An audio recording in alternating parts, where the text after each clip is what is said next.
Welcome to Between Data and Risk podcast. Today we'll be talking about employee onboarding and how to structure processes to make this easier. We'll focus on the hospitality sector, and our guest will be Robert Raine, Human Resources Executive, Director of Ohana at Ono Hawaiian BBQ. Stay tuned. If you're a business owner or senior manager, you probably had more than enough about all the wonderful opportunities awaiting you in the era of digitalization. Whether it is big data, cloud, data science, or whatever buzzword is currently trendy.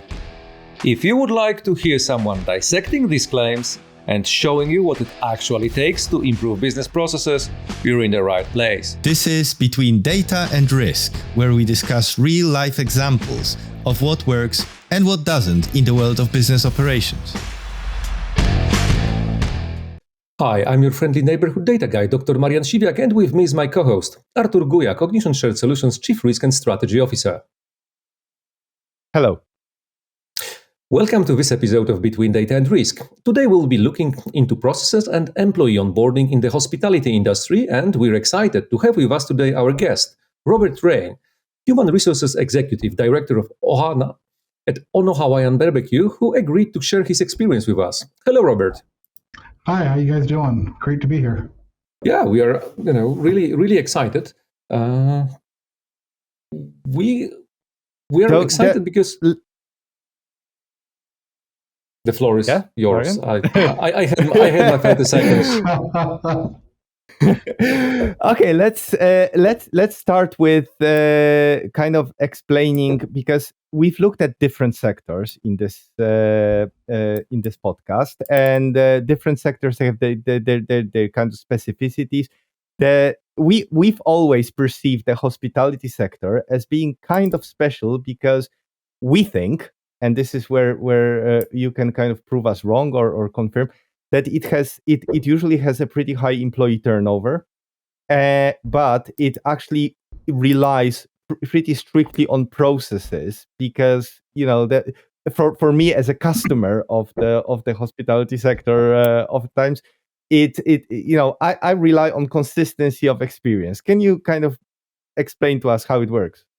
Artur, definitely. Artur is a kind of, if I may, Artur is the type of the guy who goes to, I don't know, Hong Kong or Shanghai and go to McDonald's because he likes the things that he already tried. Consistency of experience. Definitely. For Ono, it's a little easier since we don't franchise any of our locations; they're all company owned. So we're able to maintain very strict controls on our processes, our recipes. It's a very consistent product across all 100 or so locations that we have. We have our operations team, our training team. They have their procedure binders, our recipe binders. We go through step by step. The same teriyaki sauce and spam musubi that you get in Southern California is the same one you get in Arizona.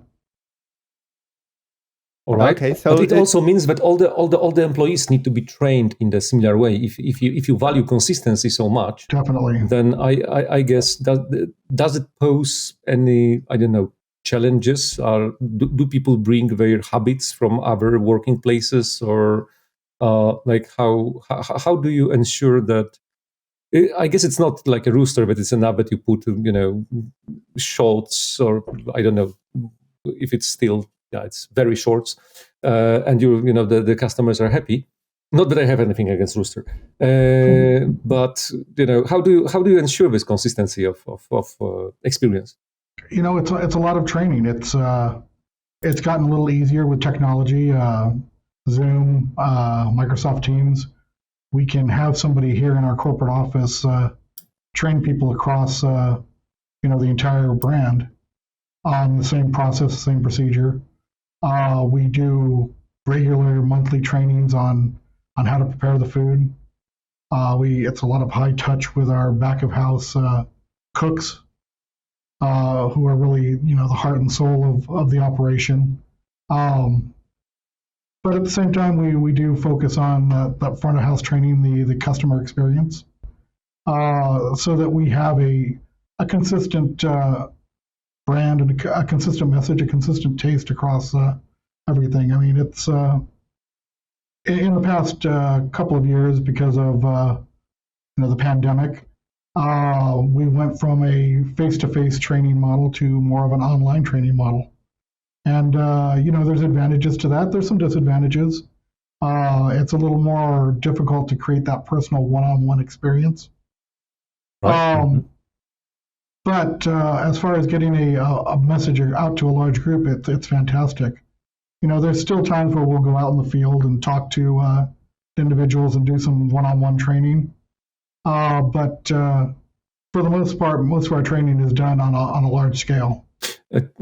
I have a question, because I find it really fascinating, because you mentioned that the heart and soul of the restaurant chain is are cooks, and I wholeheartedly agree. Having some friends in the business, do you also have trainings for cooks online? Because it's really hard to convey tastes unless you use much more advanced technology that we have available. It's hard. It's hard to check if what I stirred in the pot is actually what the teacher was expecting me to stir that. Yeah, we do have the online trainings for our cooks where we go over recipes and procedures, and then we do have our regional quality people that actually go out to the locations and will try taste the product and sort of be that second pair of eyes on how they perform on the recipe and give them tips and tricks. Which is a good example of if I may reciprocate the the nastiness. Marian is the kind of person who, if when the recipe says salt the water, it actually presents an insurmountable challenge to the permanent chagrin of his wife. But I would burn it anyway. Exactly.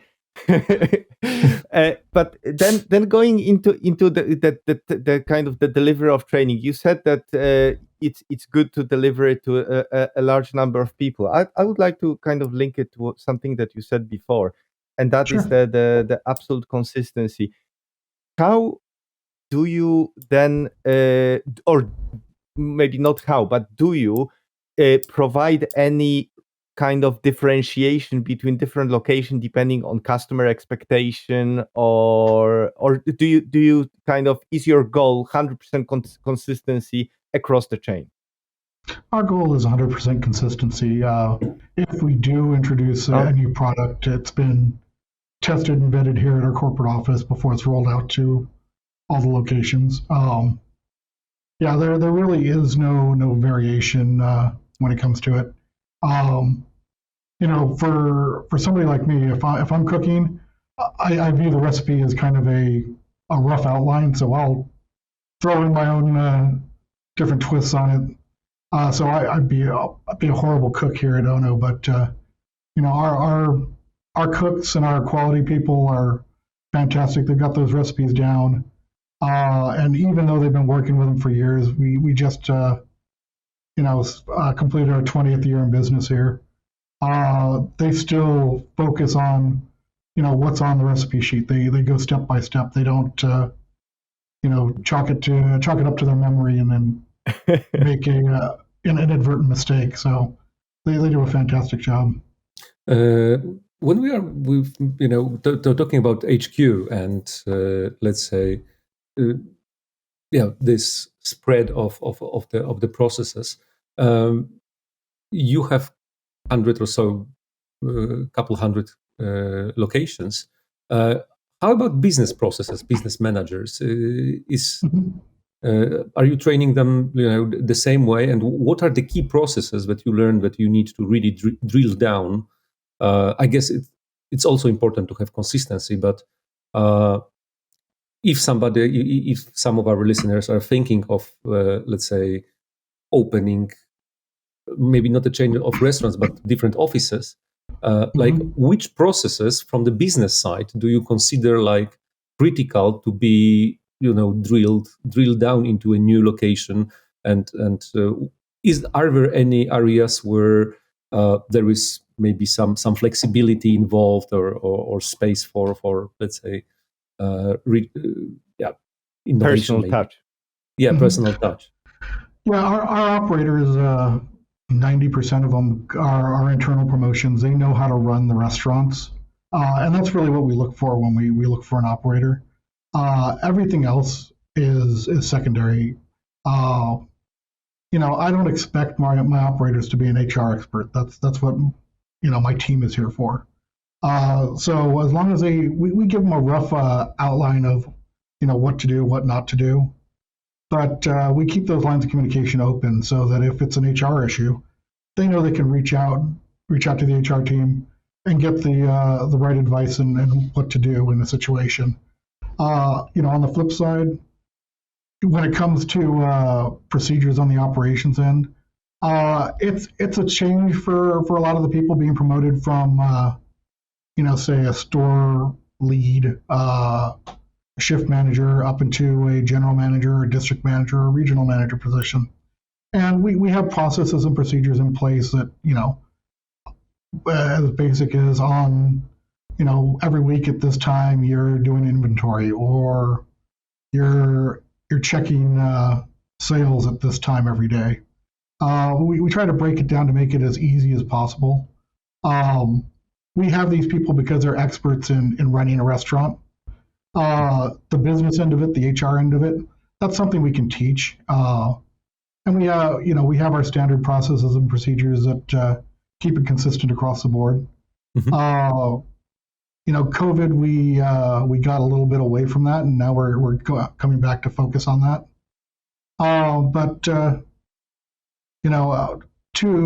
To a person here on our team, I mean, our operators are fantastic. They can run a restaurant in ways I couldn't even imagine. And I'm sure they'd tell you that I run HR in ways they couldn't even imagine. So we complement each other really well. So when, if I understand correctly, the HR function in your particular company is quite centralized, right? Yes. So something that I always want to ask if I hear about centralized kind of functions, and it's by no means kind of judging in any way. It's a legitimate interest. Does it create at any point bottlenecks where the central team either kind of has to juggle between all the different locations, or where does it create problems where the central team doesn't really is not close enough in touch with all the locations? It can create those bottlenecks between the use of the right technology, having the right team in place, and really having an environment and atmosphere where we share the information. We're not hoarding the information. If I've got a store manager or district manager or regional manager that wants to learn more about HR, I'm happy to sit down with them and train them and show them what they want to learn. At the same time, I tell them, hey, you guys don't need to be the experts in HR. Rely on me to do that. You guys have enough things going on at the store level that adding HR into that mix, I fear sometimes it would cause their brains to explode, because just doing HR on my end, especially in the United States, here in California, is a challenge. California why is that? Because not everyone probably is familiar with California specifics. If you would be so kind as to explain why California is different. California is a highly regulated environment. They have all sorts of peculiarities in the law, as opposed to a state like Texas or Florida that tends to be more, and I'll put it in air quotes, employer friendly. Mm-hmm. California has regulations and rules in place, and they're in place for a reason, and we learn to operate within those constraints. But from a layperson coming in with little to no HR experience, it can be fairly intimidating. Right. And that's in kind of quite a lot of areas of law. I understand that California is kind of special. We even have in our company is registered in the US, and we have some special kind of California additions to our terms and conditions. Yeah. But now I wanted to ask you again, coming back to the 100% consistency. How does innovation work in an environment like that? We've had quite a lot of episodes on innovation. We interviewed people who are very passionate about innovation, and understand that innovation can come in different flavors and shapes, and you definitely don't want a cook who suddenly gets up in the morning and decides that you're going to be serving cheesy, everything with jalapeno. Yes, exactly. Everything with or whatever. But there has to be, for an organization to grow, some innovation, and it can be in the front of the house with new recipes. It can be in the back of the house in improving the processes, getting just improving, for example, the stock layout or something. How does it work in your organization? It's knowing that our goal is consistency, but it's understanding that chefs, cooks are creative people by nature. They're going to have ideas, suggestions, and it's creating an environment where they're comfortable making those suggestions. We've had products that were suggested by our team out in the field. Some of those products we've taken further and actually put them out in the field, tried them out. They liked them. We kept them. Some just wasn't consistent with what we're looking to do. But we always encourage and appreciate the creativity of our employees, particularly when it comes to the food we serve. We don't want to close ourselves off to the possibility that there is a better way to do something, or a food product that would complement what we do. I'm not okay, sure. Marian? I'm not sure if how close is HR to this area, but with operations spread from California to Florida, your supply chain must pose, especially if you want to keep the consistency of tastes. I know that different, cultivars of potatoes can change completely the taste of the dish. Like how much of the challenge is a supply chain in your case, and how do you deal with it?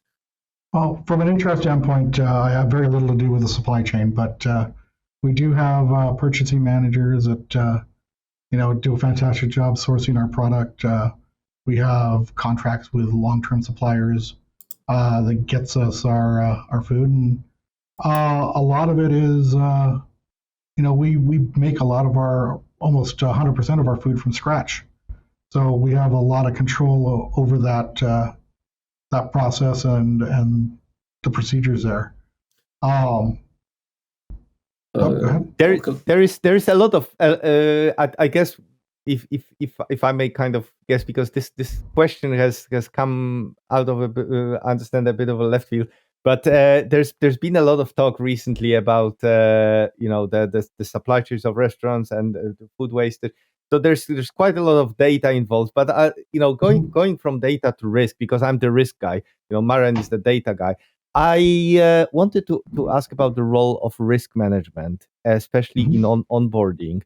And this is something that kind of we've seen different facets of in different industries, where people are sometimes a very minor risk in an organization. Sometimes in some sectors, people are a major risk. How would you first consider where your people are on the scale of risk in an organization like yours? There's always a level of risk. From my perspective, from the way I run my HR department and team here, it's going to sound very cliche, but I do see people as our most valuable resource. You treat your employees well. You treat them like the adults they are. and they're going to reciprocate. If you treat them as a high risk, if you sort of infantile them and try to create a rule or a procedure for every possible scenario, they're going to pick up on that, and they're not going to be satisfied. What I find is employees want to be treated like they're going to make a difference in the company, not be a detriment or a risk to the company. So that's how we treat them. That said, we do our due diligence. We do our training on safety procedures. We have knives in our location. We make sure people are using the proper PPE. We do what we can to minimize that. At one point we were using meat slicers in the location. We're no longer using those anymore. It's a combination of things, but it's I like to assume the best out of my employees, and I usually get that and surprised in the ways they produce that for us. That's what you said actually reminds me. We recorded not long ago a very interesting episode. It's not aired yet. However, it will be aired when this one will be aired. About the vision in the company and the role of ensuring that every employee has this vision. And the gentleman we had this episode with, he was very vocal about treating people as adults and giving them this motivation to work. Out of curiosity, do you have the vision that you try to instill in your people, or is it explicit or implicit? Maybe this way. It's kind of from an HR standpoint, it's kind of implicit. I tell my team here, we're not doing brain surgery. It's not rocket science. We need to make sure our employees are having a good time, while at the same time they understand the importance of putting out that consistent product that our customers are coming to us because they're looking for that taste of Hawaii. They're looking for our mac salad. They're looking for our fish. It's as long as our employees understand that, there's nothing we can't overcome. Somebody makes a mistake, it's an opportunity to learn. It's not I really emphasize with all my regional and district managers, we're coaching our employees. We're not disciplining, we're not trying to terminate people. We're trying to get the best out of people during the time that they're with us. If I can have an employee come in and leave the company with more knowledge and a better position than they were when they got here, I'm happy. I've done my job. Now, I'd love to see that employee stay with us, 10, 15, 20 years. But the reality of it is, for a lot of people, hospitality industry is a stepping stone onto other things. And if I can, be that positive influence in their life, then we've succeeded. This is thinking about Okay, Artur, your turn. Okay, thinking about not about the kind of the restaurant employees, but the managers. Do they have a certain kind of risk assessment or risk managers? Because then different locations will have different characteristics, and this will be in terms of the customer flow, the customer stickiness, I don't know, everything from the neighborhood style to where whether they're in a holiday resort or somewhere in Midtown. So is there kind of a risk management that the managers do in order to operate in an optimal way? Yeah, I mean, our managers, when it comes to customers, when it comes to the locations they're at, typically those managers come from that area. They understand that area, and they understand how to treat their customers and guests with respect in a way that they want to come back and enjoy it. Are there little hiccups along the way? Always, with people, the variables are infinite. But as long as our managers and our employees have a good basis of understanding that, it's a hospitality industry. We're here to serve our guests. Ideally, encourage them to return. And that comes down to training a lot of times. Somebody's first job, they've never been in a customer service facing role before. It can be difficult for somebody that's never been in that situation. A customer is having a bad day and snaps at an employee. How do they address that? Do they snap back and escalate the situation, or do they kind of try to calm things down and understand where the customer is coming from? And some people take to that quickly. Some people have a harder time with that. And like I said, it comes down to training. It's letting our employees know that we're going to back them up, that we support them, that our goal is to help them improve. And all that goes into creating an environment where they feel comfortable. As long as our employees feel comfortable, that's going to translate well to the customer. If our employees are afraid to make a move for fear that they're going to be written up or terminated, that's also going to translate to the customer. And, that's not the environment anybody wants to be in, customer or employee. Funnily enough, it's again something that we've heard just recently in the discussion about the vision. The gentleman owns like 50 franchises of restaurants. So he's also in hospitality business. Also, he was underlying or highlighting the fact that it's about people being people and trusting your people. But as I am registered with my paranoia, I wanted to ask: do you have some, centralized ways of measuring performance of people, or do you leave it at discretion of restaurant managers? It's like, are you, because consistency requires some form of monitoring as well. Mm-hmm. I wanted to ask about your ways of monitoring this consistency. I'm not talking about just KPIs. You need to serve so many people. I'm talking about monitoring this consistency and how do you measure, is this restaurant similar to another? Yeah, I mean it starts with we start with biannual performance reviews that are the formal documented process. What I've been doing with our managers is promoting and reinforcing the constant feedback approach, where we're giving that feedback to the employees on a daily basis. Here's what we're doing right. Here's what we can change. Here's what we can improve. And it's putting out a consistent message across all the district and regional managers of what we're looking for, and then trusting that they translate that to the store level.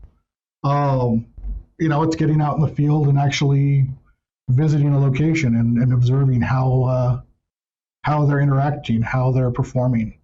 For better or for worse, my face isn't very well known at the store level. So I can get out to a restaurant and observe things and see what's going on. And the secret shopper technique. Yeah, I mean, it's honestly, that's kind of fun. I enjoy getting out of my office and getting to interact with our employees. And then, down the road, they figure out who I am, and they're like, "Hey, you visited the other day." I said, "Yeah, I did." So now I wanted to ask you kind of if we kind of start with wishing hour, what, as an HR manager in hospitality industry, what would be your biggest wish? Something that could improve in a company to make your life easier, and improve the well, let's start with your life easier, because that's something personal. We'll get to the other thing later. I think I think the one thing that would make my life easier would be having our employees get over the initial perception of what HR is or isn't. Everybody views HR as a trip to the principal's office. You don't talk to HR unless you're in trouble. I'm very straightforward with my employees and my team. HR is here to protect the company. Make no qualms about it. That's what we're here for. That said, the best way I know how to protect a company is to make sure my employees are treated fairly and equitably across the board. You can't be in HR and not like people. If you're in HR and you hate people, then you're in the wrong business. I like talking to people. I like hearing their stories. I like learning what makes them tick. I find that to be fun. That contrasts quite a lot with some of the HR people I've seen in the big banks that I used to work in. So that's quite refreshing, and it also very much reminded me of the story. I think we mentioned the story once in an episode, but I'm going to repeat it. When in a company, when someone was called to a meeting with HR, they knew exactly, everyone knew on the floor whether it was a good meeting or a bad meeting, because the good meetings happened in the meeting rooms in the center of the floor, and the bad meetings happened in the meeting room next to the door. And and no one from HR for some reason caught on to that pattern. But and now thinking about slightly less about your own perception, but how do you think HR improves or how it could best improve the employees or the operation of the company? You've mentioned that it's by employees should be treated equitably, and that's kind of the effect. But how do you think HR can actually influence that to make it a reality? I think the biggest thing HR can do is to be open and forthcoming with our employees. A lot of times, HR, and this is something I've observed, likes to hide information, likes to oh yes, roll it out in small bites so that people remain off balance and confused. It doesn't seem to serve any purpose. I mean, it just creates employees that are nervous and skittish. I am all for sharing as much information as I possibly can. I want people to know, what it is we're looking for, what it is we're doing, why we're doing things. It can be as simple as, well, why am I getting a performance review? Okay, well, let me sit down and explain it to you. This is why we're doing a performance review. This is what we're looking at. These are the factors. Here's the process it goes through. I don't want people to feel like there's some big mystery there. It's not a magic trick. The secret shouldn't be hidden. It should be out there for everybody. A slightly different question, but it's bugging me from the beginning. We spoke about the centralized function. Is hiring also centralized? Are you in the headquarters responsible for hiring all the shop floor staff in Florida, Texas, Nebraska? No. We have hiring done at the local level. We assist with recruiting. We're taking a more high touch approach to recruiting rather than just putting an ad out there and hoping people show up to the interview. I have recruiters here in the office they're calling the applicants, pre-screening, finding out to what locations they're interested in working at, setting them up for interviews, sending them a reminder before the interview that, hey, you've got an interview, or checking in with them after the interview to see how it went. Reality is we know how the interview went. We know if they're hired or not, but we want to create that environment with an applicant that they feel like they're part of something bigger. And how long? Sorry, usually people stay? it may sound like a flippant question, but I just have to ask it. If you're hiring a cook, do they have to cook for you? No, they don't. We look at their references. We're not opposed to hiring somebody in a kitchen position that has no experience. They'll start out as a trainee and then work their way up into a cook position. In all honesty, if we're hiring somebody with no experience, there's no bad habits we have to break, and we're setting them up for success from the start. Yeah, but the only way you can really hire the right people is to do the hiring at the local level. A person in HR that's may or may not have ever worked in a restaurant before is not the right person to hire a cook or a front of house cashier or something. They might not know. We can do the pre-screening. We can talk to people. We can create a relationship there, but the hiring definitely needs to be done on the local level. I'm so happy to hear that. I've seen hiring done at the central level, which was so detached from the needs of the teams. I'm not talking, California, Florida. I'm talking about, 7th floor and 9th floor, and it was still.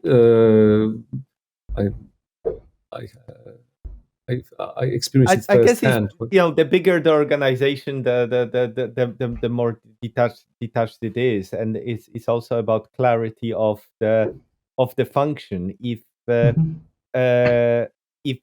and how closely, and this is my guess, and Robert, you can confirm here that the HR person really has to know the business, right? You mentioned that an HR person who's never worked in a restaurant is not really a good kind of hiring person. So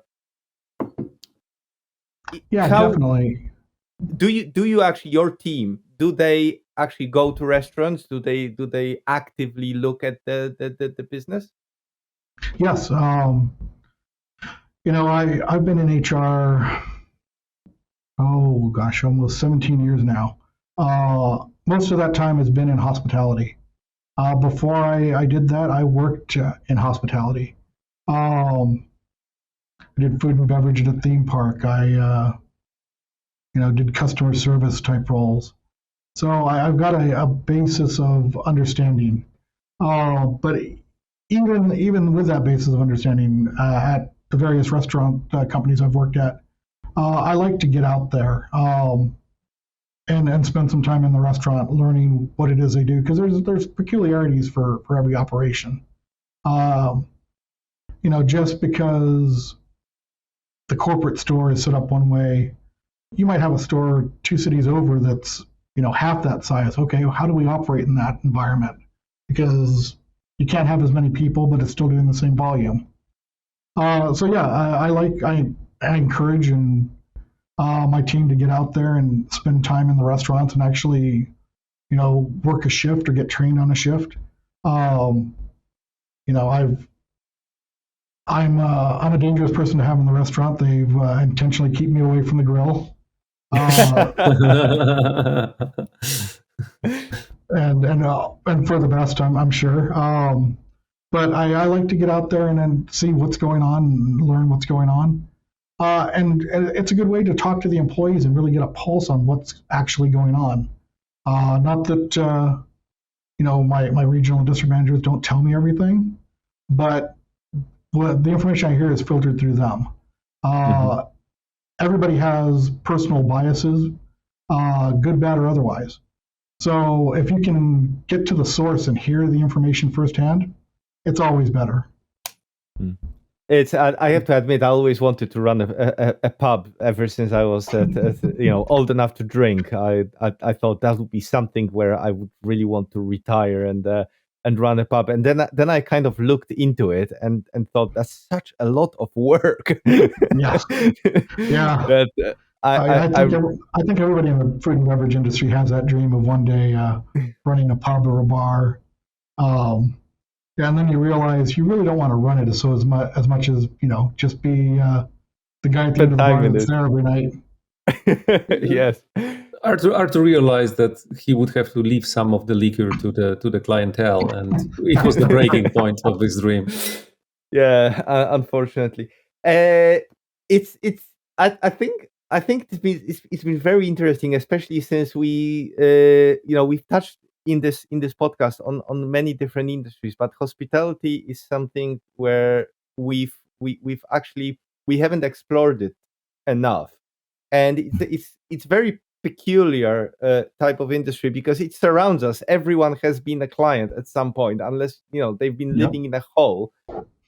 Maybe slightly less so through the pandemic, and this was we didn't I specifically avoided the topic of the pandemic in this interview because it's been talked about so much that we really want to leave it behind. Thank you very much for all the information. Now, with 17 years experience, have you ever thought about writing a book on those experiences? Because it's or do you have a blog that people can access? No blog. The book I've thought about. Once I get around to retiring, I might write a book about my experiences and various funny little stories. But no, right now Ono is keeping me incredibly busy. Like I mentioned, we just finished our 20th year of operation. We are continuing to grow. There's a lot of opportunity for improving our processes and procedures and implementing new technologies. So we're looking for that. Next time we're in US, we'll definitely try. I have to admit, I've never tried. So oh, definitely. Next time you guys are in California, definitely look me up. I'm happy to take you to lunch. I love California myself. I worked at the San Diego University. So I must say that the sun in California is a bit different. I personally love California, Southern California especially. Well, we'll definitely take you up on the offer. It's been great talking to you. Thank you very much for sharing with us. And as usual, let's hope it was of use to someone. Thank you for listening. You can find out more about Ono Hawaiian BBQ at onohawaiianbbq.com. As usual, all links to the references will be available in the notes to this episode. Also, don't miss the next one, where we will be discussing continuous improvement in sales processes, achieving a sustained continuous improvement culture with our guest, Craig Kauna, Director of Operational Excellence at Ivoclar. Subscribe on your favorite podcast platform or visit bdr.show to find out more about future episodes and guests. You can also check out cognition.llc for more information on Cognition Shared Solutions, our services, and other events hosted by us. For now, it's thank you from myself, your friendly neighborhood data guy, Dr. Marian Siwiak, and my co-host, Artur Guja. Thank you.